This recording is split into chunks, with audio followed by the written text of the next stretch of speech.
सय्यदना व मौलाना मुहम्मद व बारिक वसल्लिम सलातम व सलामन अलैका या रसूलल्लाह सल्लल्लाहु तआला अलैहि वसल्लम। जमाअत में इमाम साहब ऊंची जगह स्टेज पे हो और बाकी सारी जमाअत नीचे हो तो क्या ऐसा चलेगा? नहीं चलता ऐसा। माशाअल्लाह, कल जो बताया गया था उसको थोड़ा सा पूछ लिया सवाल। जमाअत में शामिल होने के फजाइल बयान किए जा रहे हैं। अच्छा, सफ़ों में एक चीज याद रखें, जब जमाअत की सफ़े बनती है तो सफ़ों में एक बहुत अहम मसला ये है कि एक तो करीब करीब खड़े होना है, यानी हमारे जुदा जुदा खड़ा होना नहीं है। अगर ऐसा हुआ कि अगली सफ में कोई जगह किसी ने खाली छोड़ दी एक आदमी के बराबर और फिर पीछे सफ बन गई, तो अब आप जानते हैं क्या हुक्म यह है कि पीछे आने वाला सफों को चीर कर जाए और वो खाली जगह पुर कर ले। तो इससे अंदाजा होता है कि सफ में खाली जगह छोड़ना नहीं चाहिए। रकातों में शामिल होने का बयान चल रहा था कल के, रकातों में कैसे शामिल होना है। तो एक रकात किसी नमाज की छूट गई तो एक रकात में एक रकात की अदायगी का आसान तरीका ही कल बताया गया। अच्छा, रकात में शामिल होने के ताल्लुक से और एक दो बातें थी, उसको भी जरा समझ लेते। रकातों में शामिल किस तरह से होना है।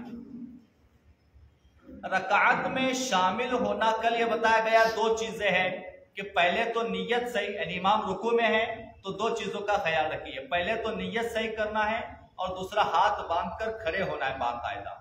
यानी हम डायरेक्ट अगर रकात बांध के रुकू में चले गए तो नमाज नहीं होगी। मकरू या वाजिब तर्क या सजदे सौ की बात नहीं, नमाज ही नहीं होंगी अगर डायरेक्ट रुकू में गए तो। अब रकात कब मिली इसका आखिरी यूं समझे आखिरी मरहला, आखिरी स्टेप कौन सा है कि रकात मिल गई या रकात नहीं मिली। तो उसकी सूरत यह है कि हमने नियत की, अल्लाह अकबर कह के हाथ बांधा और सीधा खड़े रह के सुब्हानक अल्लाहुम्मा व बिहम्दिका व तबारक अस्मुका व तआला जद्दुका व ला इलाहा गैरुक पढ़ा और इमाम रुकू में थे, हम रुकू में चले गए। अब अगर हमारे हाथ घुटनों तक पहुंच गए, उसके बाद इमाम के अल्लाह अकबर की आवाज आई तो हमको रकात मिल गई। हम अगर हमारे हाथ घुटनों तक पहुंच गए, घुटनों को छू लिया हमारे हाथों ने और उसके बाद इमाम के अल्लाह अकबर की आवाज आई तो हमको रकात मिल गई। और अगर हमारे हाथ अभी घुटनों तक नहीं पहुंचे थे कि इमाम की अल्लाह अकबर की आवाज सुनाई दी तो अब रकात नहीं मिली, यानी अब यूं समझे रकात हमारी छूट गई। एक तो ये। दूसरा, जमाअत में अगर रुकू छूट गया तो अब उसके बाद सजदा आता है। तो सवाल ये था कि क्या सजदे में भी हम रकात में जमाअत में शामिल हो सकते हैं? तो बेशक शामिल हो सकते हैं। जमाअत जिस हाल में भी हो, चाहे रुकू में हो, चाहे सजदे में हो, चाहे अत्तहियात में बैठे हो। जैसा कि बहुत सारे मतलब ऐसा होता है कि दूसरी रकात का अत्तहियात में जमात होती है या इमाम बैठे होते हैं, फिर हम आते हैं तो अब उसमें शामिल होना या नहीं होना, क्योंकि हम इंतजार करते हैं कि जमात खड़ी हो जाए तो हम शामिल हो जाए। तो लिहाजा ऐसी बात नहीं है, जहां भी इमाम हमको मिले, जहां भी जमात हमको मिले, हम उसमें शामिल हो जाए। मगर रकात मिली तभी कहा जाएगा जब उस रकात का रुकू हमको मिलेगा। रुकू छूटा मतलब रकात छूटी। तो पहली रकात का रुकू छूटा तो पहली रकात छूटी, दूसरी का छूटा तो दूसरी छूटी, इस तरह से। अच्छा, अब एक रकात अगर छोटी है तो उसको कैसे अदा करेंगे वो कल बताया। अब 2 रकात है, किसी की अगर 2 रकात छूट जाए तो फजर, जोहर, असर और इशा ये 4 नमाज की 2 रकातें अगर छूट जाए तो उनको अदा करने का तरीका एक जैसा है, और अगर मगरिब की 2 रकात छूट जाए तो इसको अदा करने का तरीका थोड़ा अलग है। कैसे? एक रकात छूटे तो सलाम फेरने के बाद खड़े होकर सुबहानक अल्लाहुम्मा से शुरू करना है, ये बताया था हमने कल। सुबहानक अल्लाह सना से शुरू करना है, उसके बाद सूरह फातिहा सूरा मिलाना है और एक रकात पूरी। 2 रकात अगर छूटी है फजर, जोहर, असर और इशा की, तो इसको भी ऐसे ही बाकायदा अदा करना है, कोई उसमें फर्क नहीं। पहली रकात में खड़े होंगे, सना से शुरू करेंगे, अल्हम्दुलिल्लाह का सूरा, फिर एक रकात पूरी करके खड़े होंगे, फिर बिस्मिल्लाह पढ़ के अल्हम्दुलिल्लाह का सूरा, कोई सूरा मिलाएंगे और सूरा मिलाकर रुकू करके सजदा करके सलाम फेर के हमारी नमाज 2 रकात मुकम्मल हो गई। अब अगर मगरिब की 2 रकात छोटी है तो उसके अदायगी का तरीका अलग है। कैसे? मगरिब की हमारी 2 रकात छूटी, इसका मतलब ये हुआ कि हमको एक ही रकात मिली, है ना। 2 रकात छूटी, इसका मतलब हमको मिली कितनी? एक ही रकात मिली। तो अब एक रकात जब मिली है तो हमारी इमाम के साथ कितनी हुई? 1 रकात हुई। अब इमाम ने सलाम फेरा, हम खड़े हुए। हम खड़े होने के बाद जब हम पहली रकात अपनी पढ़ेंगे तो हमारी वो पहली रकात जब होगी तो एक इमाम के साथ हमने पढ़ी और एक अपनी अभी पढ़ी, तो ये दोनों मिलाकर कितने हुए?